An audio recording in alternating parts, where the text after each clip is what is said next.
Good afternoon, everyone. It is now 12 o'clock, and I would like to welcome you all to our afternoon event. Hello, I am Karen Flushman, president of the Black Alumni Association and also founder of tech company Haskins Advisory Group. I always like to start these events off by welcoming everyone to our second installment of the Black Lights Speaker Series. And I also wanted to start this event as well with thanking everyone that's involved, basically, everyone has participated in bringing this event to fruition. In a minute or so, it's going to sound like I'm winning an award or something because there's quite a few people who have been involved here. But I must admit, to some extent, it feels like, winning an award, to have our second Black Light Speaker Series event. First, I want to thank Alumni Relations, for their commitment and their support. I also would like to thank our highly talented, award-winning speaker, Jackie Taylor. Jackie is the founder of the Black Light Ensemble. The Black Ensemble Black Ensemble and Cultural Center. Jackie is an internationally recognized leader in the performing arts community, and we are honored to have her here today. I also would like to thank our co-hosts, and our co-host for this event is the amazing team at the Business Leadership Hub, John, Ryan, Hannah, and Carolyn. We couldn't have done this without you. We're so grateful that you've helped us take this event to the next level, and we appreciate all of your support. Next, I want to thank our sponsor, who is Paul Davidovich. Paul has been with us for the since the beginning of the year and providing guidance and encouragement, and then also advocating on behalf of the board. So, Paul, we really appreciate you. And I actually have the privilege of working with an amazing, incredible group of highly effective individuals on the Black Alumni Board. And I'd like to take a moment to introduce them to you. Next slide, please. First, I'd like to start with Sarita Yokley. Sarita is our secretary. Sarita brings professionalism and credibility to the board. She keeps our records, she keeps track of our records. And then she also is always looking for new opportunities to improve our processes. Next, I'd like to introduce our VP of Student Relations, and this is Shakira Richards. Shakira is a former president of the Black Cultural Center. The Black Cultural Center is a student-run organization at the university. Shakira is also the founder, if you will, or she was actually the spark that initiated the Black Light series. So, we're very excited about this, and she was a spark that basically ignited this event to move forward. Next, I'd like to introduce our VP of Communication, Dawn. Dawn's only been with us for a few months, but her impact has been, mighty and great.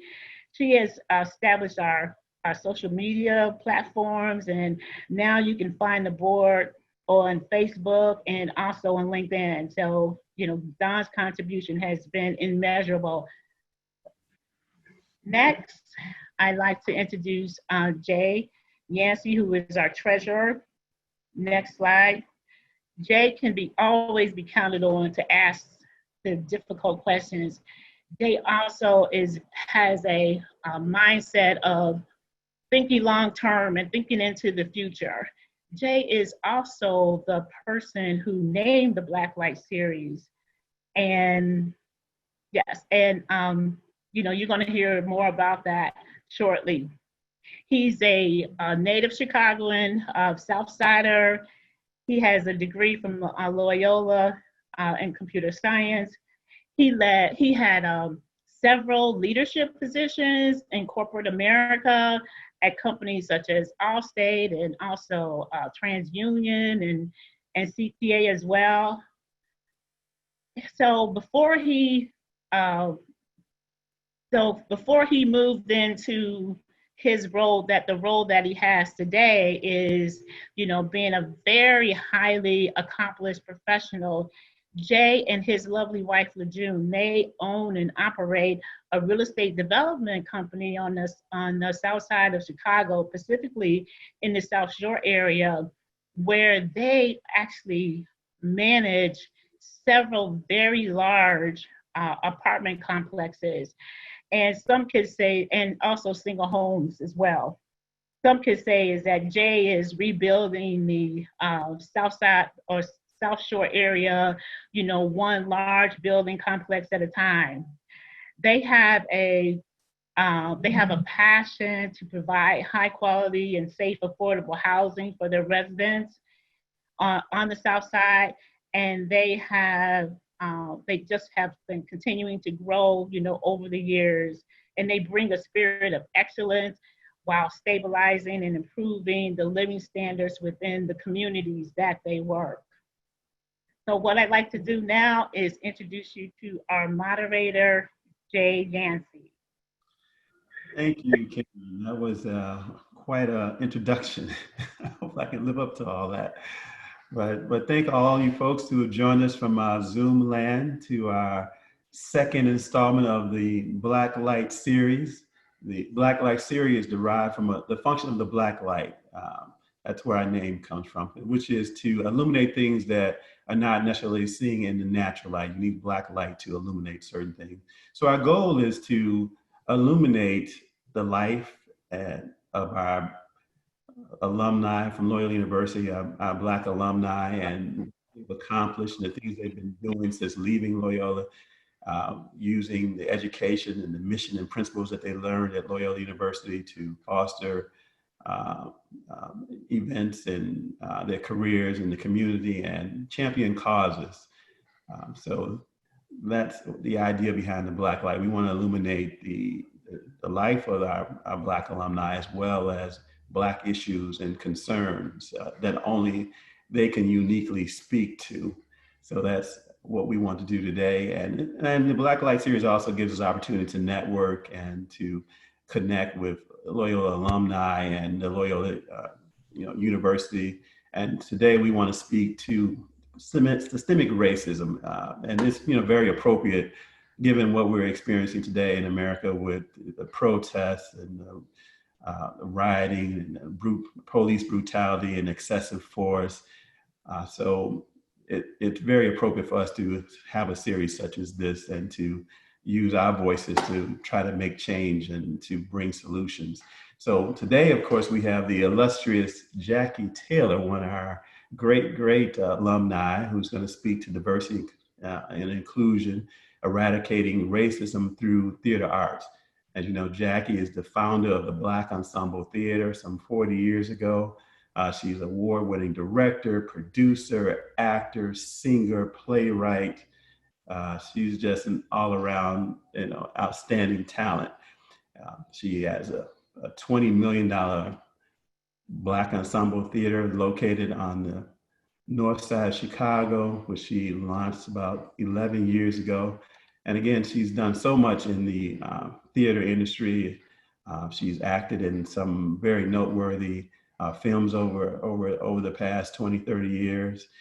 Worked with great actors such as Sidney Poitier, Lawrence Fishburne, Vanessa Williams, Bill Dukes, Queen Latifah, and the list goes on and on and on. And she's personally produced over 100 productions herself at the Black Ensemble Theater. And I know I've personally been to the Black Ensemble Theater and seen some of the great works that she's done, such as the Jackie Wilson story. I actually took my mom to see the Jackie Wilson story with me because she's a great fan of Jackie Wilson and she just loved it. So it's just been a phenomenal place to go and to see great Black theater and actors at their best. So without further ado, hello, Jackie. Well, Thank you for accepting our invitation and being one of our great speakers, one of the great Black alumni out of Loyola University. So how you doing? I'm doing wonderful, and it's indeed a great pleasure to be here. Okay, the pleasure, of course, is all ours. So we just, the first question I wanted to ask you, you know, having your start from Cabrini Green in Chicago and going from Cabrini to Loyola University and to this phenomenal career, can you enlighten us on what made you take this path? How'd you get started? Oh my goodness, that's a great question. I started in my closet at the age of 5 years old. Wow. Where I used to make up scenes and talk through different characters. And my mother told me that I was very creative, just don't do it outside of the house. But I actually have always been involved in theater. In grade school, in high school, and then at Loyola, where I chose to go because they had some Black people at Loyola University at that time. Okay. And my other choices, they did not. So Loyola was for me. Okay, yeah. Great. Awesome. I take it Loyola was a great experience for you? Loyola was a wonderful experience. My professor was Dr. Zajac, and he ran the department not like a college, but real life. He wanted us to understand that college was a place of learning, but we had to be prepared for what the real world was actually going to bring. So he operated that department as if we were actually out in the field auditioning and working and having that kind of pressure and tension that you have when you're an artist. And it really paid off for me because it prepared me for actually being able to run a theater business. Okay. And since leaving Loyola, you have done some wonderful, amazing work. You've worked with some great actors and actresses. You've been in wonderful, iconic Black films such as Cooley High in 1979, Hoodlum in 1997 with Lawrence Fishburne, Barbershop 2 with Ice Cube, even one of my favorite actors, Sidney Poitier, and Sir with Love 2 in 1996, Losing Isaiah with Halle Berry in 1995, and kind of recently, Chirac of all things, with Spike Lee and Angela Bassett and Samuel Jackson. So you've had quite a run. So with all these different movies and things that you've done, such as Cooley High, what would you say was like your favorite or just a game changer for you over time? I think the game changer was actually my first film, which was actually in 1976, and that was Cooley High, because that propelled me into the national arena in terms of film. And most importantly, what it did was to transition, it gave me a reality check in terms of the world and racism. Because, of course, being Black in Chicago, I had experienced racism all my life. However, being propelled into a different environment, such as the film industry at that time, which is titled Black Exploitation, was a totally different experience in that I really got to experience the depth of racism. And I thought naively that we were going to make films that perpetuated the image of Cooley High, which was violence is sick, it's wrong, it destroys dreams and it destroys us. However, that was not the intentions of the film industry. So they wanted me to play roles that I found to be highly derogatory, based on lies, based on racism, based on miseducation. And I was at that point also a teacher, and I had taught thousands of young people their self-worth, how to devour anti-violence, how to build their self-esteem, how they are great. And every role that they wanted me to play was so different than my message. So I knew my kids would not be able to decipher Miss Taylor the actress and Miss Taylor the teacher, and everything that I had taught them would have gone down the drain. Plus, my soul wouldn't let me portray my people like that. It just wouldn't let me do it. So I broke my contract. I came back to Chicago and decided that I was going to do something about this issue.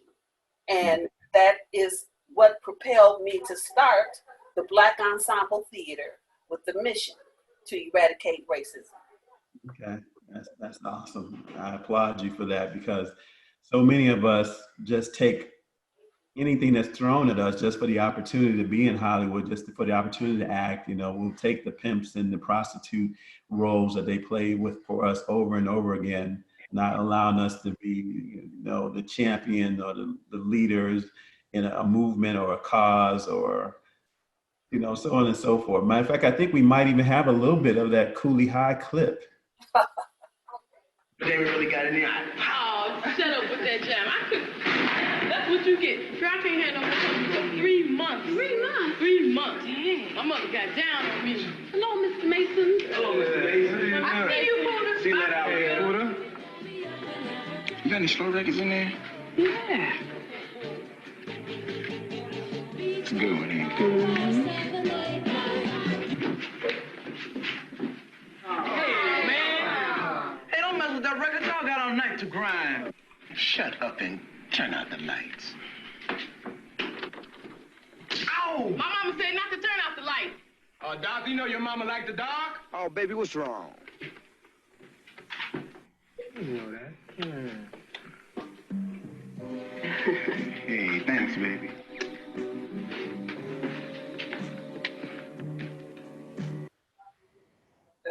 Hey, Jackie. Blast from the past, huh? Oh, boy. It's amazing, amazing. That was of course, one of my favorite films, Cooley High. And so going from Cooley High and then coming back to Chicago. So what was the experience like launching the Black Ensemble Theater, and what are some of the programs you've been able to introduce through the programs for students and young adults and so on and so forth? Well, you know, it's very interesting in that I was walking down the street on Wells Street in Old Town, because it was close to Cabrini at the time. Well, Cabrini is no more. Anyway, there was I was looking for a theater. And I was walking, I was praying, I was saying, God, I really want to do this. It's in my soul, but I need a space. And I want a space on the north side because that's where I grew up and that's the side that I know. And with the mission that I wanted to perpetuate, it was advantageous for me to be in a place where all people would come to. And I looked up, and on a building, there was a sign that said theater for rent. And I said, thank you, God, I appreciate this. Mm-hmm. I went inside, and the man sat down and asked me what it was that I needed. And I asked him, well, what how much would it be? And he said, well, the lights are $100 a month, and the box office will be $200 a month, and the electricity and the blah, blah, blah. So you're going to end up, it's going to be about $1,200 a month. And I said, this is an empty building, and the lights and the rent and the sound and everything's going to come with it. It's empty. You ain't getting nothing. I'll give you $200 a month. And he said, okay. Because you were about 25 at that time. That's probably what, 1976, and you probably had what, about $1,200 in your pocket. I had nothing in my pocket. Oh, wow. But I did get a loan. I went to the bank downtown, and when I applied for the loan at the first bank, they asked me what was I going to use it for, and I said to start a theater, and he said, no, we can't give you that loan. I said, well, what would you give it to me for? He said, well, if you wanted to buy furniture for your house, or you wanted to put down on a car. And I said, okay, thank you. And I went across the street to the other bank, and I did the same thing. And when he said, what do you want it for? I said, for furniture for my house, and I might put down on a car. And that's how the theater started. Man, well, you as an entrepreneur, as a fellow entrepreneur, I know you have to be very creative in ways of financing your business, because I know we've experienced a lot of systemic racism in the banking and just trying to finance anything within the community. Like I said, they'll give you $50,000 for a car, but they won't give you the same amount of money to establish a business or even buy a home per se.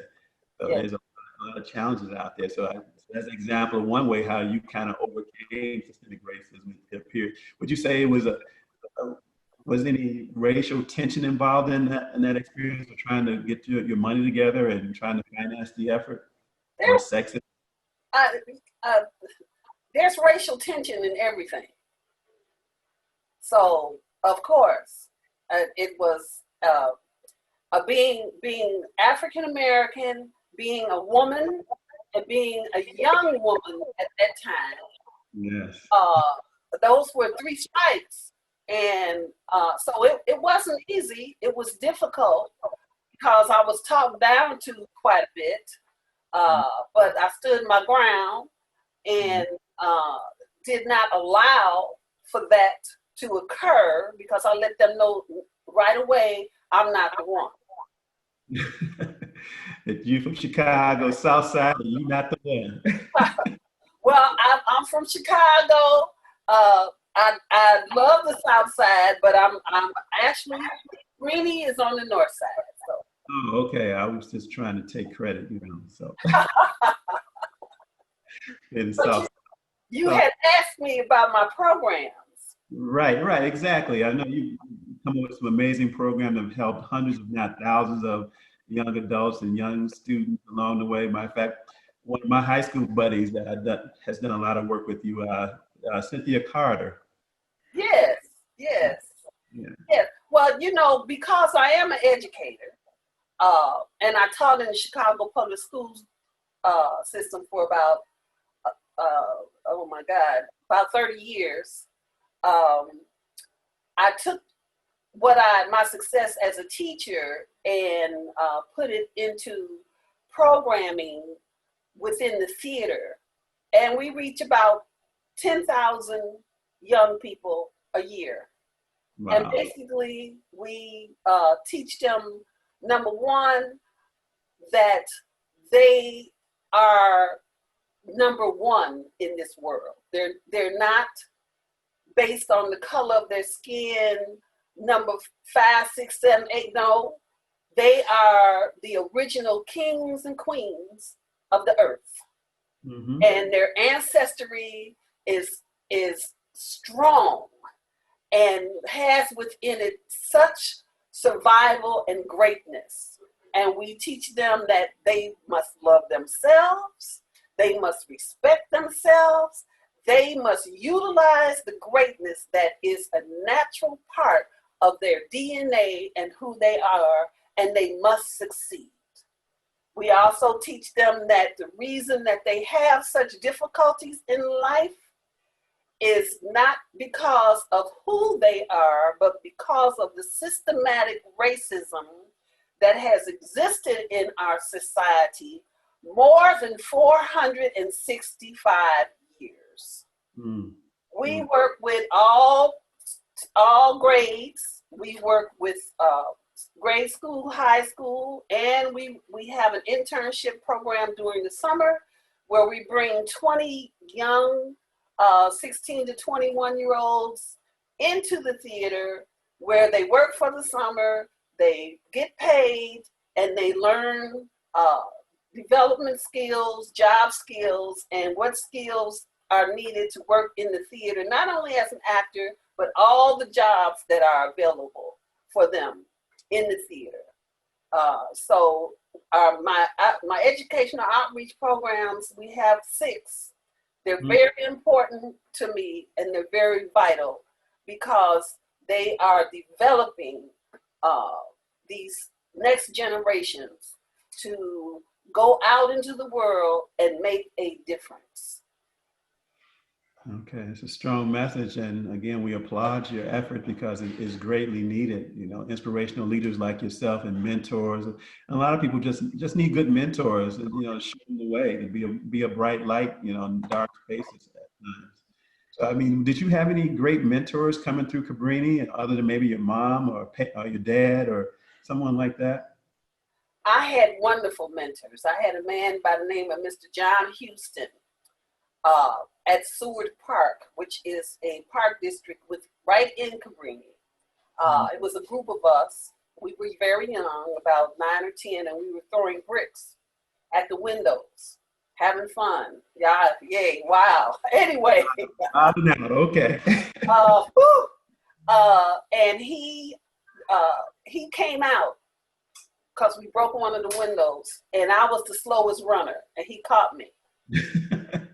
And he said, you're destroying property, and you could go to jail. He said, you know how the police are, you know how they treat us. He said, I'm going to give you a choice. He said, you will either, I can call them and you'll go through that whole process. He said, or you can take drama class with me Monday, Wednesday, and Friday after school. And I didn't know what drama class was, but I said, okay, I'll take the drama class. Okay. And he taught me self-worth. He taught me the value of myself.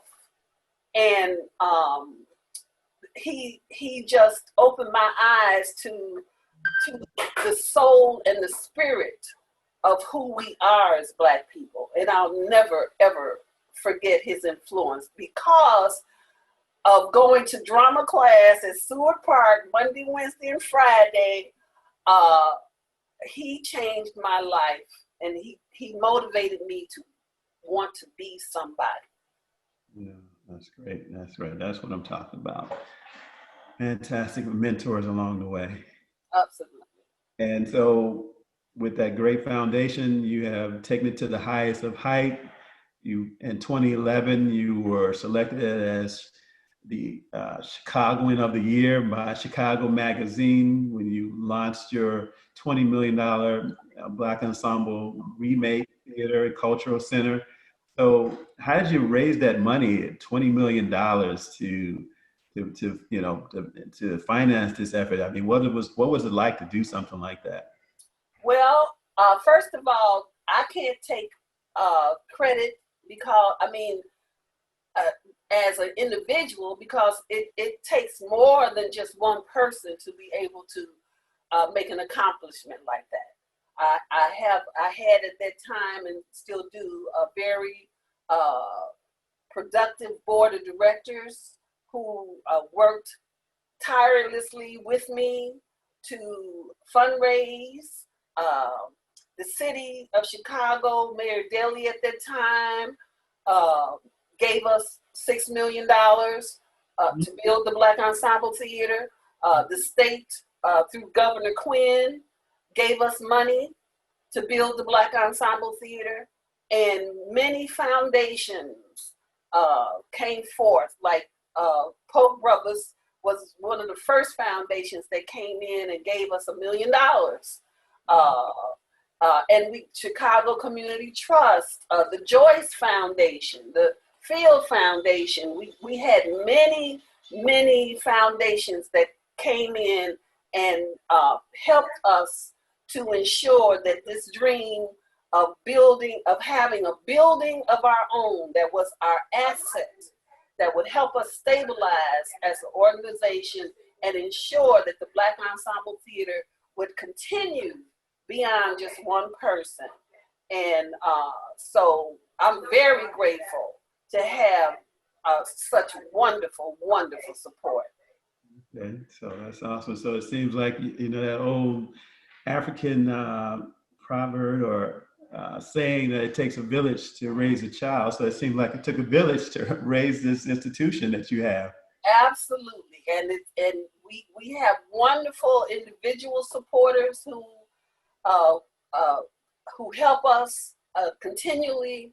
So it's been a wonderful experience. And now what we're doing is we're actually building a village around the Black Ensemble Theater, so that we can ensure, number one, that we can take the mission of the Black Ensemble Theater outside of the theater and perpetuate it into the community.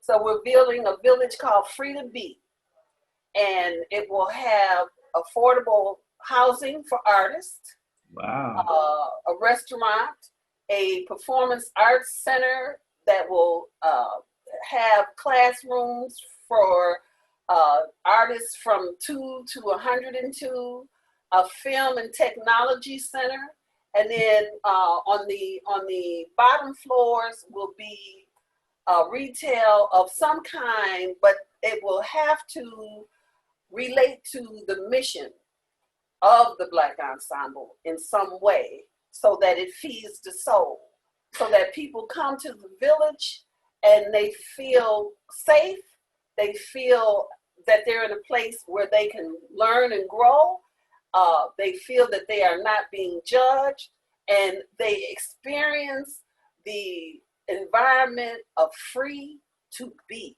whatever it is that you are to be. And this way, this will feed earned revenue into the Black Ensemble Theater so that we can continue our work no matter the financial environment. We will be able to survive having stronger earned revenue streams. Wow. And how soon do you expect all this to come to fruition? I mean, this is quite a legacy for yourself. I mean, you've already built a phenomenal legacy, and this is just going to take it to, the stratosphere. Well, it's a neighborhood development project that we are hopeful that other arts organizations can copy across the country, and then strengthen their facilities and their financial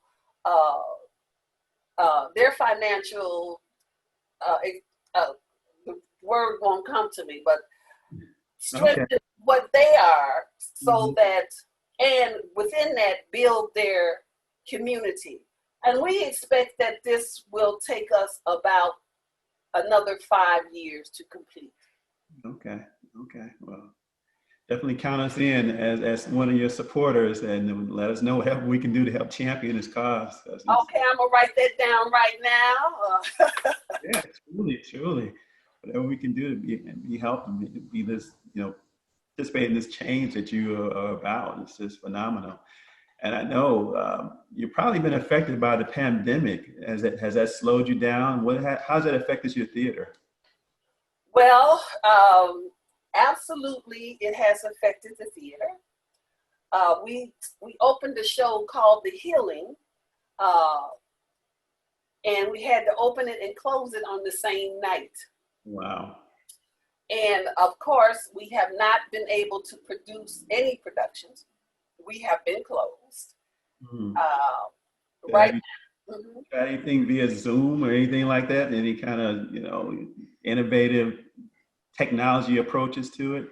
All of our programs, all of our educational outreach programs are now on Zoom and YouTube.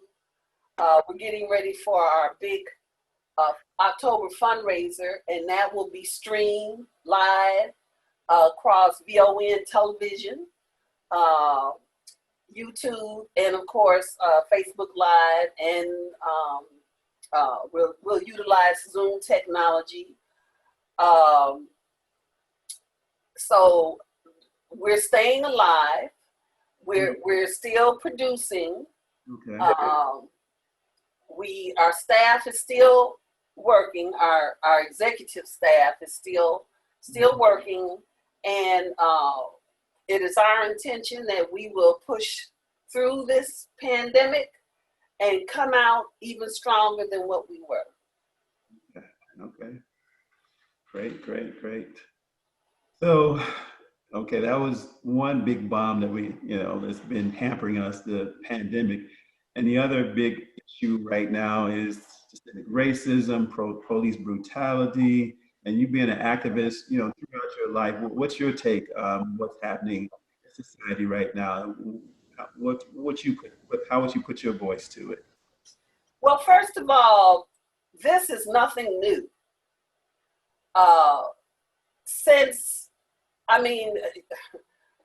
Black people have been the target of brutality for many years, beginning with being in bondage and enslaved in this country.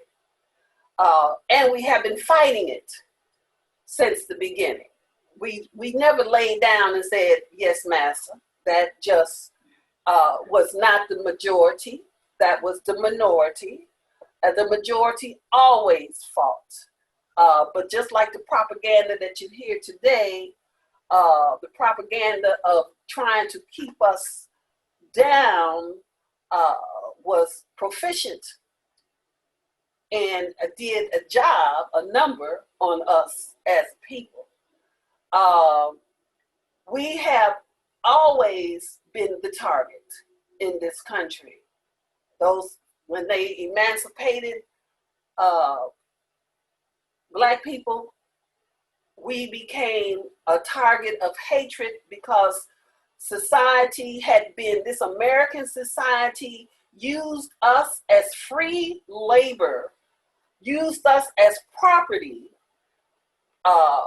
made laws that made us less than human beings for their advantage for over 465 years. So when that was ended, this culture was angry as hell and determined to keep us in a position of servitude. And that is how racism, the laws, in every single aspect of society was embedded. And that deep hatred within that DNA has been passed down from generation to generation to generation to generation. And it's disgusting, to say the least. But this is not something that the difference is that more people are waking up, especially our non-Black brothers and sisters. When they are witnessing what we have been witnessing for many generations, and they're realizing and understanding the depth of what white privilege is really about, and the depth of what racism really stands for in this country, specifically now during a time where we have a racist government. We have a racist the leader in the highest office in our country is an avowed racist. It's out in the open in a way that we're looking at it very, very differently. The institute in Alabama, where there is the museum of that expresses how racism actually existed, is amazing, and anybody who is interested in understanding needs to go see that. But there are Black Lives Matter. There are a lot of organizations now that are standing up, that refuse to bend, and there are more of us as human beings who, especially not just in this country, but all over the world, that are starting to say, if we don't stop this stupidity, we're going to destroy ourselves. We're going to destroy our planet, and we are headed for self-destruction. So it won't only be Black people, it will be the whole earth in terms of it's racial, it's climate control, it's this, what we're witnessing today is the result of having a cancer like racism exist for so long. And now people are understanding that it's a cancer that you can catch and that you can be affected by, and you don't have to be the oppressed race. And people are waking up. That's why when you see the marches, when you see the young people taking to the streets, you see a reflection of the 60s, but it's much more than when we were there in the 60s. All through history, there have been whites and Blacks working toward eradicating racism. We have done this together because we are like-minded and understand that if you don't cure the disease, you die. It's just that simple. And we have to unite. We have to come together in order to eradicate this sickness. And it's going to take educating ourselves. It's going to take speaking out, so that when you see it and when you hear it and when your friends say something that's disgusting, you say, that's disgusting, and don't say it around me, because I don't believe it. When we start understanding that as human beings, we are all in this boat together. And if we don't wipe out the diseases that are here in our boat, what will be left is the boat that has nothing in it but wood floating around in the water. Right. Amen. Wow, you said a lot there, and you're right. This is a pivotal moment, and for us to stand up, and silence is not an option, because if you're silent, then you're complicit with what's going on. You're accepting it. So silence is not an option, because it's an assault on humanity. It's not just assault on Blacks or Latino people or different people of color. It's an assault on humanity, especially when you put in climate change and, the climate change deniers. I mean, you got California on fire right now, and hurricanes and storms all across the country. The polar caps are melting. So yes, we have to stand up for so many different reasons, and you really encapsulated it. Awesome. And one other question that we wanted to ask you, but you kind of already addressed it, but I wanted to particularly highlight the fact that Loyola students are protesting now. And I was wondering if you have a voice for the Loyola students who are out there, both Black and white, and who are out there championing the cause and, marching and making their voices heard. Yes, to the young people, I just want to say thank you.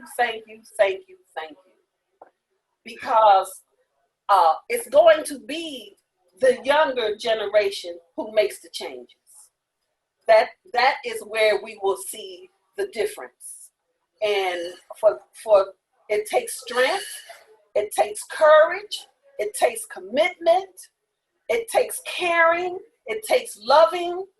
It is not easy to stand up, especially when there is a whole nother force that is always trying to push you down.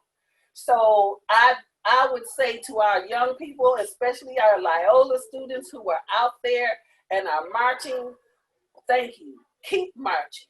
Keep get other people to march. Don't let fear stop you from what you need to do to make this world a better place and to make this world continue.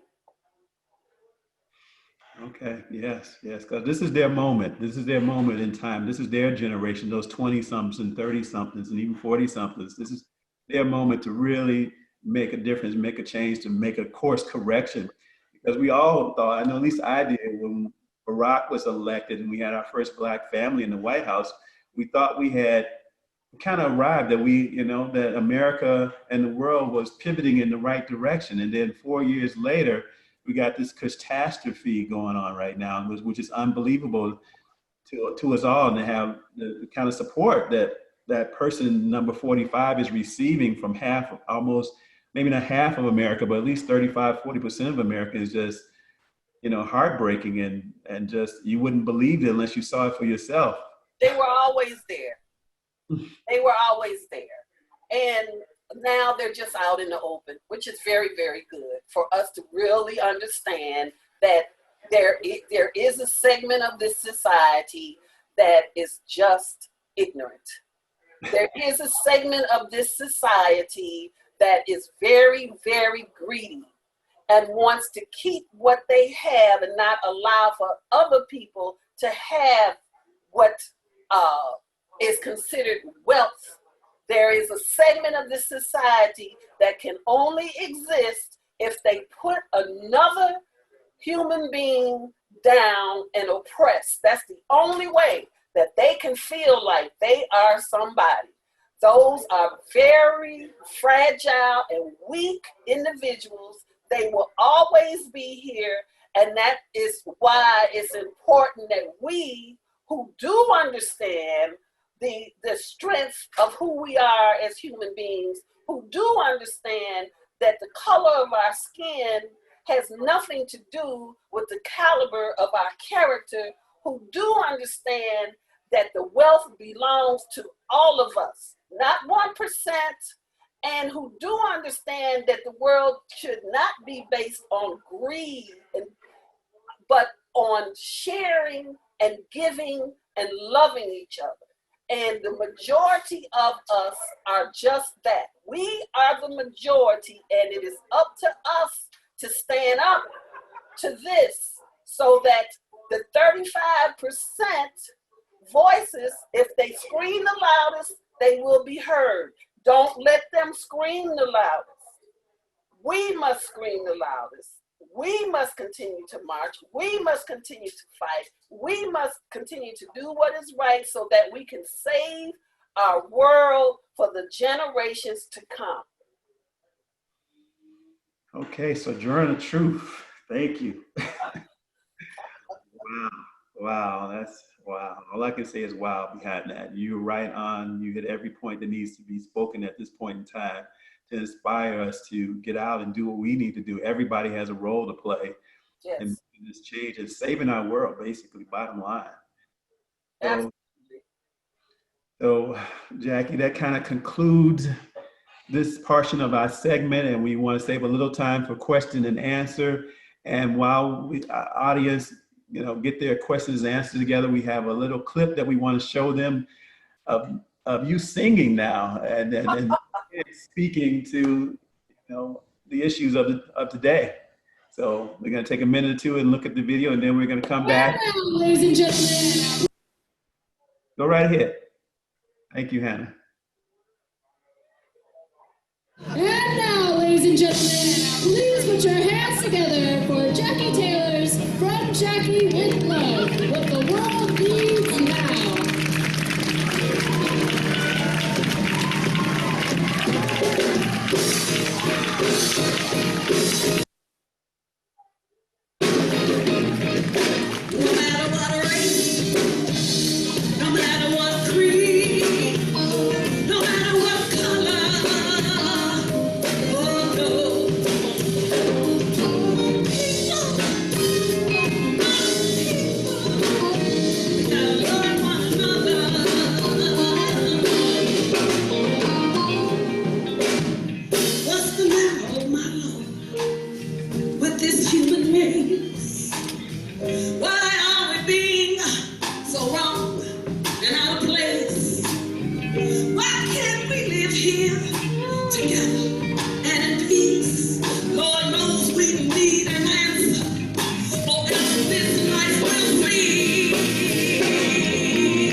Wow. Marvelous, marvelous, marvelous, marvelous, marvelous. So now we're going to take a few questions from the audience. Let's see, what do we have here? If I can see some questions. Well, I know we had some that came in via email registration, and you actually have one that was kind of international in form. This person actually works for the Canadian consulate, and they were asking, what about the Black Canadian theater, the Black ensemble in Canada? You do anything international like that? That's a very good question, and that is definitely something that we're considering as we get past this pandemic. We were planning on a touring company and to take our message across the world. And when we get past all of this craziness, we're going to go back to that question and plan for how we get our message across the waters everywhere. Okay. Now this question here is probably maybe not from a Caucasian or white American, but they're speaking to the pain and the distress that white America is experiencing right now with seeing the unrest and the protests and the violence and looting. So what would be your message to white America and what's going on right now, and Black Lives Movement and all this unsettledness? Well, I mean, my message would be the same whether it was for white America or Black America. In terms of the looting and the violence, what people have to understand is when you keep your foot on the neck of someone for 465 years, when that foot is removed, they're going to reach out in a way that is not going to be constructive. When they have experienced violence, when they have experienced not having, when they have experienced a lack of hope, those things turn into self-infliction. Any part of a society that has been held down turns into itself. And you can go to any society in our history, and you will see that is what happens. And it's very violent, and and people don't understand it, but that is the natural order of what happens when you keep a race down and oppressed. In terms of what white America must do, you must speak out. You have to understand that these things were embedded They were passed down. They're a natural part of DNA in terms of the oppression that has existed for all of these centuries, and that you cannot be apart. You have to figure out what can you do to stop it. There is no such thing as white privilege. It's not a privilege. You are oppressing someone, and that is how those privileges have occurred based off of color. And that has to be eradicated. You don't get privilege because you're white. That doesn't even make any sense. We're human beings. The color of our skin does not define us. So in turn, do something. Do something that makes you feel better. Take a class. Take an anti-racism class. They're going on all over the country to understand what part you play so that you can make a change. You must make a change and you must do something. And don't expect that every Black person that you see is going to be helpful. It's going to, give you the answer because of the entity of who we are. Some of us don't even understand it ourselves. That is true. That is true. That is true. That is true. And so this is probably the last question that we're going to be able to take here, Jackie. There's quite a few coming in, but of course we're not able to take them all in. But one of the questions was, person was asking, what's next for you? They said they enjoyed, the healing was the next production that you were about to do. And what are you planning on doing in the future? What production do you have in the pipeline? Well, we actually are going to bring the healing back because we only ran it for that opening, and then we had to close it that same night. And the healing is very important because even though I wrote that way before all of this occurred, it relates totally to how we eradicate systematic racism. It talks about what it is, how we got here, and what we're going to need to do in order to get rid of it. And the first thing that we have to do is to heal. We must heal. These are deep, deep wounds that we have on both sides as human beings.